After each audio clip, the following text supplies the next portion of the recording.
Hello. हमारा आज का टॉपिक है प्रिंसिपल्स ऑफ ट्रीटमेंट। ट्रीटमेंट कैसे होता है, यानी कि इलाज कैसे होता है। अब इलाज करने से पहले आपको पता होना चाहिए कि डिज़ीज़ क्यों होती है। कोई भी डिज़ीज़ क्यों होती है।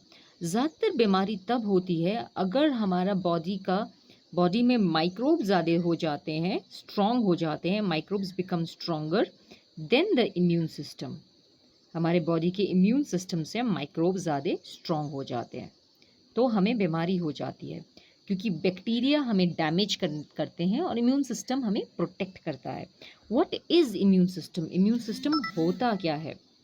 नाउ, इम्यून सिस्टम जो होता है वो हमारी बॉडी को प्रोटेक्ट करने के लिए होता है। It is use to protect our body.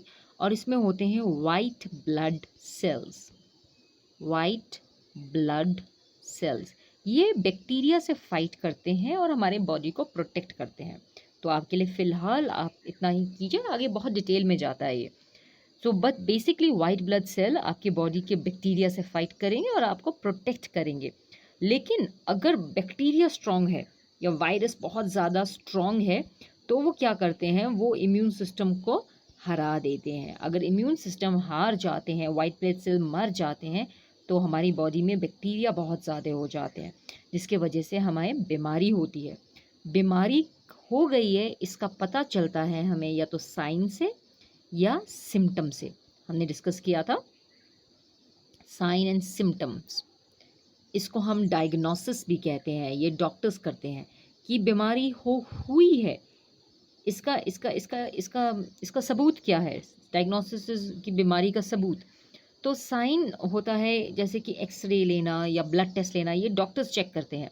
और सिम्टम होता है नॉर्मल छोटी मोटी सी नॉर्मल छोटा मोटा सा सबूत जो हमें भी पता चल जाए, जैसे बुखार हो जाना या खांसी हो जाना। उससे हमें पता चलता है कि हम बीमार हो गए हैं ना। एक बार अब बीमार हो जाते हैं तो हमारा अगला प्रॉब्लम होता है कि उसे ट्रीट कैसे करना है। How do you treat that? तो प्रिंसिपल्स ऑफ ट्रीटमेंट दो तरह के होते हैं, symptomatic and asymptomatic. This is very important. Symptomatic treatment का मतलब होता है सिम्टम को ट्रीट करना। यानी कि अगर आपको खांसी है, इफ़ यू हैव कफ, तो उस खांसी को कम करने के लिए हम आपको कफ सिरप दे देंगे।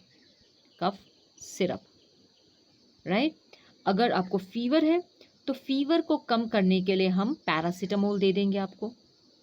पैरासीटामोल, उससे फीवर कम हो जाएगा। अगर आपको लूज मोशन है, लूज मोशन ये भी सिम्टम है आपका, तो हम उसकी जगह आपको ओआरएस दे देंगे। तो इस तरह की दवाइयाँ जब दी जाती हैं ट्रीटमेंट के लिए जो सिर्फ सिम्टम को कम करे, तो हम उसे सिम्टोमैटिक ट्रीटमेंट कहते हैं। अब अगर आप खांसी के लिए कफ सिरप पी रहे हैं तो बैक्टीरिया तो कफ सिरप से नहीं मरेंगे, तो खांसी थोड़ी देर के लिए रुकेगी, फिर दोबारा आ जाएगी। इससे कफ सिरप हमें थोड़ी देर के लिए आराम देती है लेकिन बैक्टीरिया को किल नहीं करती है। पैरासिटामोल भी आपका फ़ीवर 1 घंटे के लिए, 2 घंटे के लिए कम कर देगा, लेकिन फ़ीवर जिस वायरस के वजह से हो रहा है, ये उस वायरस को किल नहीं कर सकता है, राइट? तो उसको किल करने के लिए हमें असिम्प्टोमेटिक ट्रीटमेंट करना पड़ता है। Asymptomatic treatment it kills the bacteria और द वायरस। ये बैक्टीरिया को किल करता है या ये वायरस को किल करता है।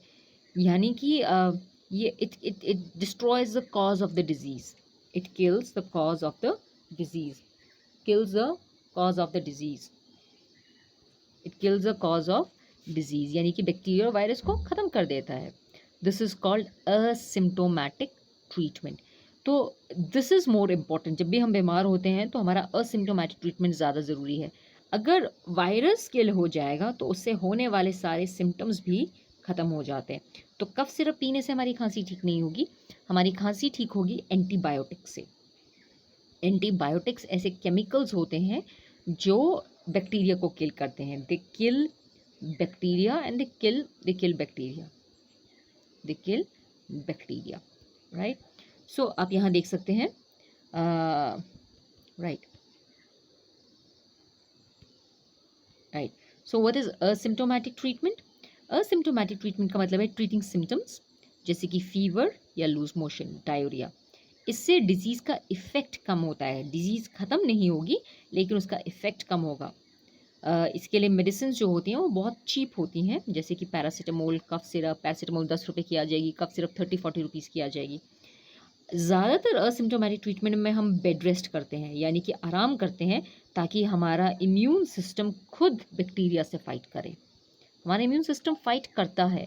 ज़्यादातर हमारा इम्यून सिस्टम काफ़ी स्ट्रॉन्ग होता है और वो बैक्टीरिया से फाइट करता है।